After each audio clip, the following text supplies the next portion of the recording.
I have the mid 2000s Monday Night Raw theme like playing in my head right now. I don't remember the exact song. I obviously can't play it for copyright reasons, but that's what's in my head right now. Thinking, those beautiful intros and stuff, and handicap matches and tag team and John Cena versus Randy Orton and Edge and good times. That's essentially what we had out on the track. A 2v1 handicap match. You can tell by the thumbnail. We'll get into that. I want to give a shout out to all the Patreon members who always join the channel. You guys are the absolute best, and let's not waste any time. Gateway. Not many people thought this race would be very good. The drivers, some of the fans. I have always liked Gateway as a track. The Cup Series has never gone to Gateway, but Trucks and Xfinity were going to Gateway for a long time. I'm not calling it, by the way, whatever the heck the name is actually now, the WWT. I know this race was kind of like WWE, but I'm not calling it WWT Raceway. It's called Gateway, okay? It's in St. Louis. It's called Gateway. That's it. I'm not calling it anything else. But it put on a good show. Right off the bat, guys, before we talk about anything in this race, I am fully on board with, coming back to Gateway. And yeah, I'll probably have an occasional bad race. You can kind of tell it's pretty hard to pass. And there'll be races where, there'll be no cautions and drivers can't pass, and maybe the fans don't like it. Maybe that'll happen next year. But here's the, I try to explain this to a lot of people who watch NASCAR, and having a bad race is not the end of the world. It's when it happens over and over, like at a specific track. Do I have to bring up Texas again? Probably.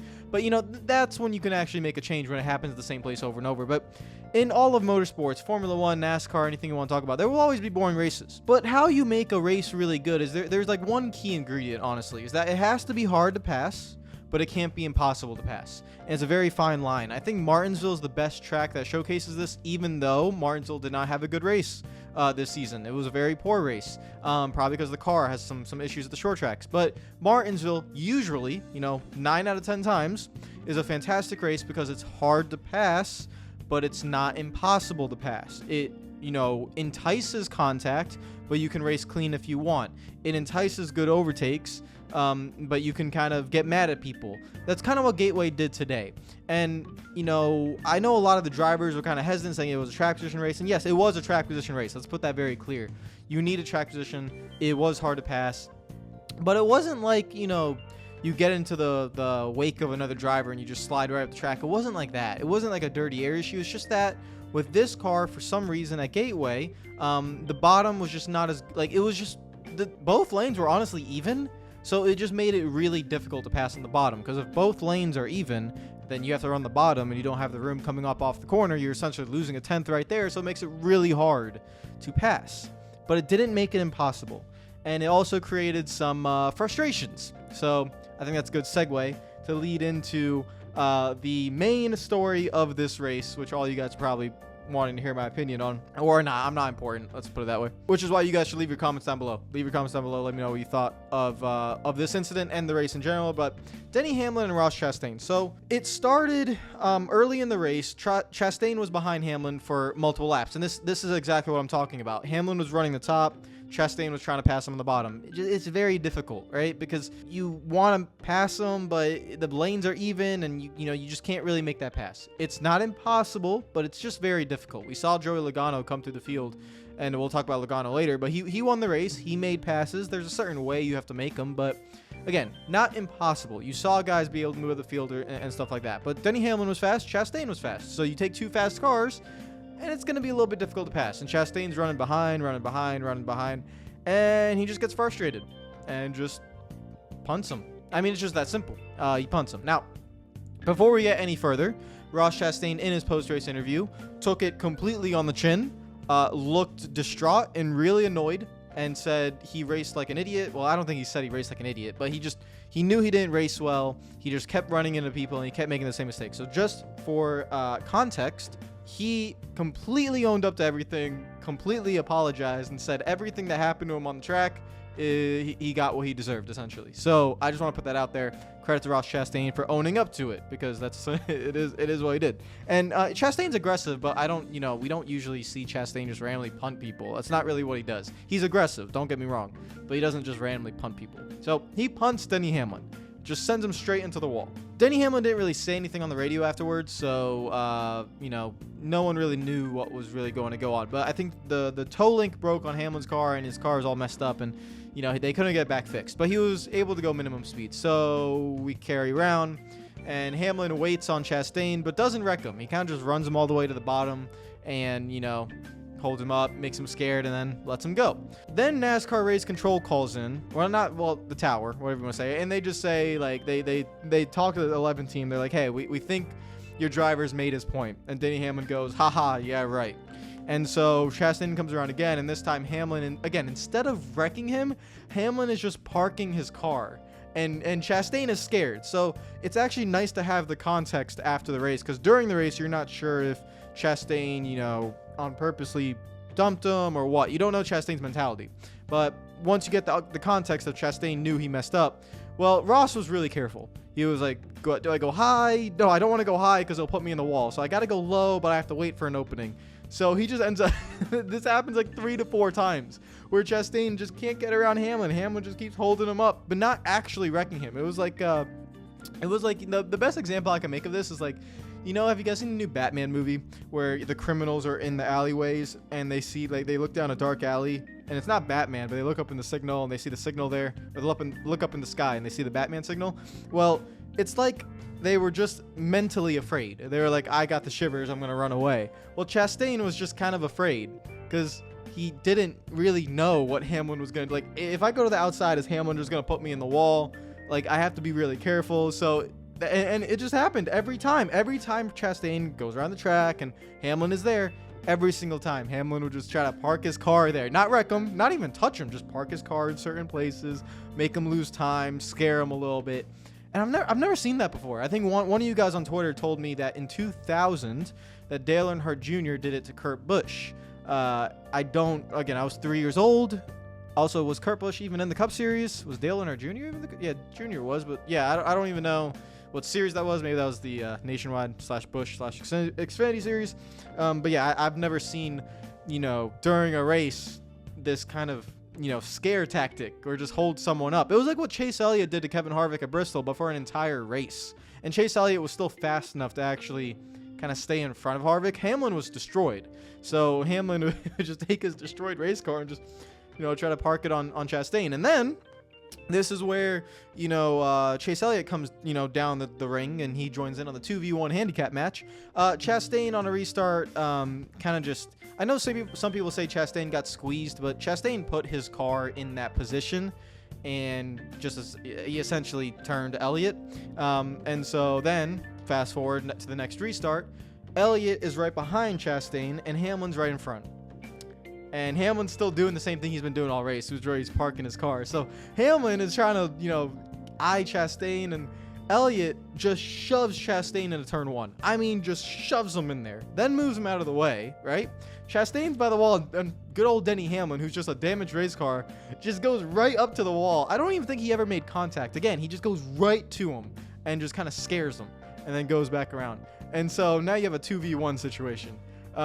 This was some of the funniest things I've seen on a racetrack, because you don't see it. Like, guys, I've never seen this. Like, I've been watching NASCAR for a long time. I've never seen I've seen, you know, Gordon demolish Clint Bowyer at Phoenix 2012, right? I've seen Matt Kenseth demolish Logano at Martinsville 2015. I've seen retaliations. I've seen bump and runs. I've seen people get mad. I've seen fights on pit road. I haven't seen what Denny Hamlin did, which is just make the other driver's life a living hell. Like, you know, you've seen when guys get wrecked in Martinsville that they'll show displeasure the first time around, right? Give them a little tap, give them like a middle finger, whatever. But this was going on for like 2 hours on the racetrack. Hamlin just constantly harassing and bothering Chastain. And with the added context that Chastain knew he messed up, that's why you could now see, like, hey, he was just, you know, he knew what was coming and there was no way he could fix it. It was just, he just had to, you know, try not to get wrecked. He ended up not getting wrecked, and somehow, honestly, he did finish 8th. That car was fast, and I think that's why he's very upset with himself, because if he didn't dump Hamlin, if he didn't wreck Elliott, if he didn't keep running into people, maybe things we did, he said he ran into a lot of drivers, we didn't see a lot of it on TV, he could have easily won this race. I think him he wasn't the fastest car, but I think, he was in a top 3 of fast cars. I think Logano had the fastest car. He was fastest all weekend, so I think he had the fastest car. Yeah, that was just it was hilarious. And I don't have enough clips to kind of showcase it, honestly. I'm trying to explain it the best way I can. You guys have to watch the whole race, because there's just different points of the race where you saw these things happening. And then Ricky Stenhouse got involved. He dumped Bubba Wallace for some reason, and Hamlin, because he saw that obviously Denny Hamlin's co-owner. So then Hamlin got involved in that, and so there was just a lot of chaos, a lot of wrecks, and it's all just a matter of this car, which is a great car, and Gateway. And Gateway just being, when you take a Cup car to Gateway, you have these long straights, and heavy braking zones, and it's hard to pass. You like, the bottom lane's open, right? You could go on the bottom if you want, but most people know, like, if I run on the bottom, it's not very likely that I can make the pass, so I'm gonna have to hit them some way. But a lot of people just kind of hit them too hard. So that's the summary of that. I haven't seen Denny Hamlin's quotes. I just saw Ross Chastain's. So I'm currently speaking right now with no context of what Denny Hamlin was thinking. But obviously, as Chastain has apologized, I fully expect Denny Hamlin to be the bigger man now. I think he's gotten his message across throughout this entire race. And I don't think there will be payback. Hamlin's not... I know a lot of you guys don't like Denny Hamlin. I do. I think he's a great personality. He's himself, and he's not an idiot. Like, he is not going to go out there and just dump Ross Chastain for no reason when Chastain has eventually will over and over apologize. Like, he's not going to do that. He's not stupid. There's the reason why Denny Hamlin's a car owner right now for Kurt Busch and Bubba Wallace, teamed up with Michael Jordan. He's not a dumb guy. So yeah, I don't think we're going to expect any retaliation, which is, I'm going to lead in my next topic, which is Joey Logano. Let's show the race results right over here. Joey Logano won this race. He was fastest in practice. He was, didn't qualify on pole, but he was fast all weekend long, essentially. And he ends up winning. And the reason why I want to mention Joey Logano is the battle. So let's quickly touch on Kevin Harvick, actually, because Kevin Harvick is the person that brought out the last caution. This was a really hard hit. His brake rotor failed, and he just smacked the wall. It was a very hard hit. Hopefully he's okay. He's probably going to be sore this week, but hopefully he's okay. And just leads into another conversation that this next-gen car, the impacts are a little bit tougher than what the previous one was. So I think NASCAR might want to look into that and how they can maybe alleviate the impacts of these crashes. Logano, so if that didn't happen, I think Logano and Kyle Busch would have had an amazing finish. It was shaping up last 15 laps, 1v1 battle with Blaney right behind. Maybe he would have, maybe Blaney would have won if Logano and Busch made contact. But instead, we got an overtime finish, and I'm kind of tired of overtime finishes, green, white, checkered. Trust me, much better than finishing under caution.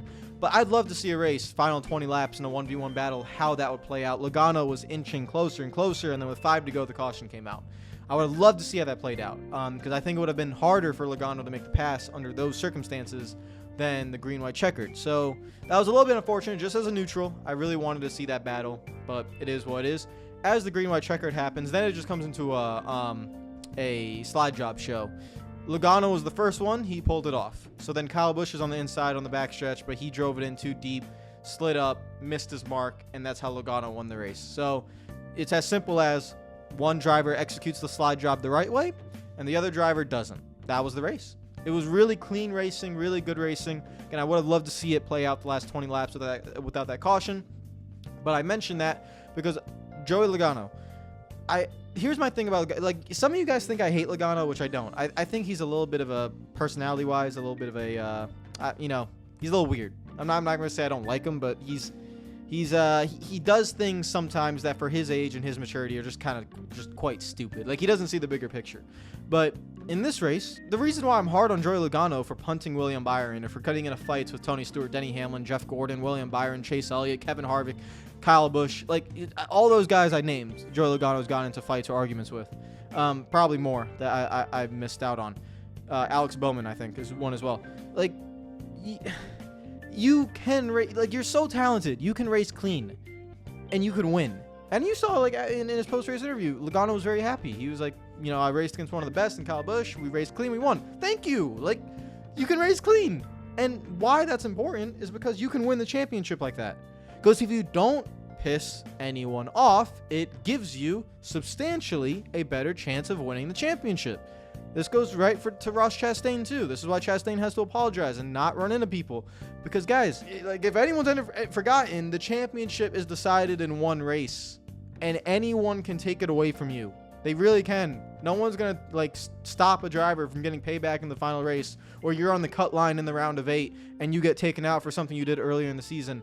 This is a big thing. So for drivers, you can't make enemies. For fans, I love it.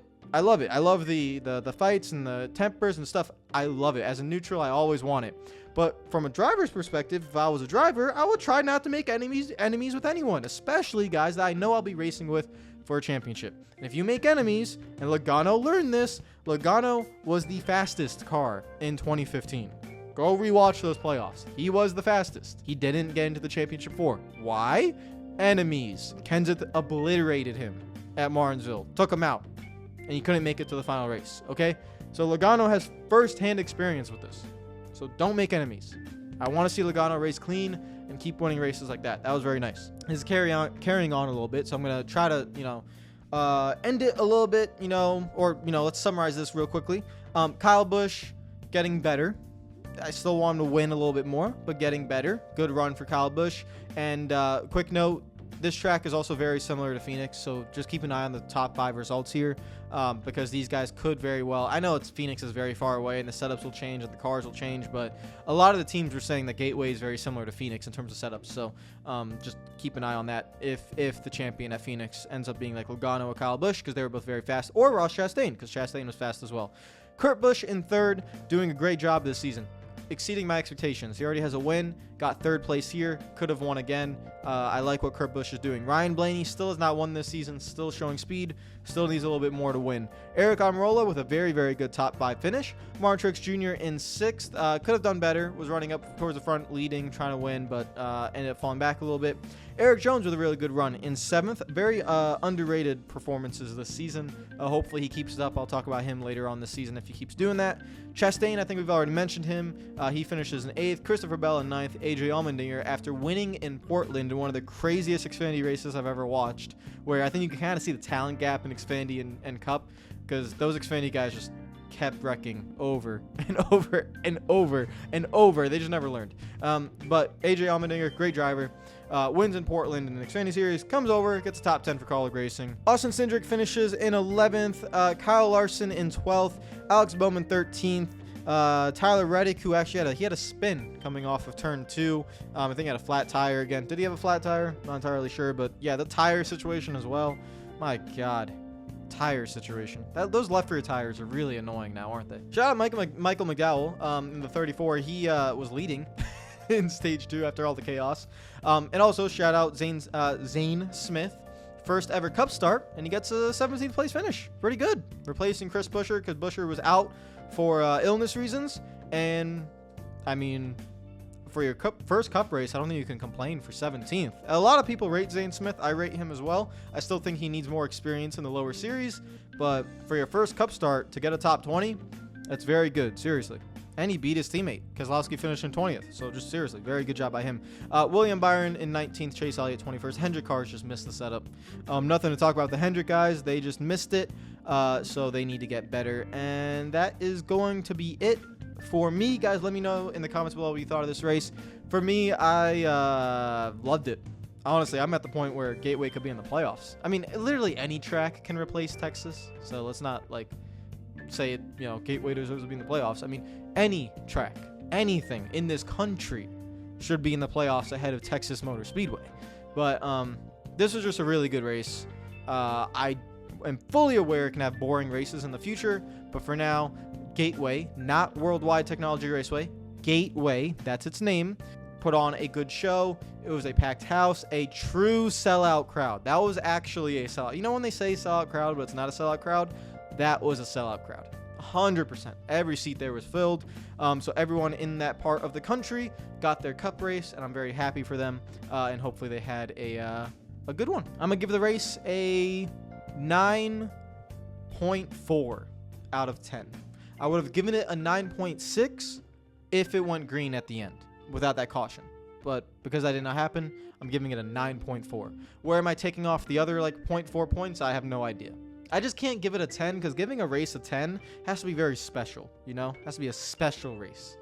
And I wouldn't say Gateway was special, so I give it a 9.4. It's still really good. Don't yell at me. I'll see you guys tomorrow. Take care of yourselves. Follow me on Twitter and Instagram if you're not already. And enjoy your weekend. And I gotta go take care of my dog. Okay, bye. And don't make fun of my hair. Peace out.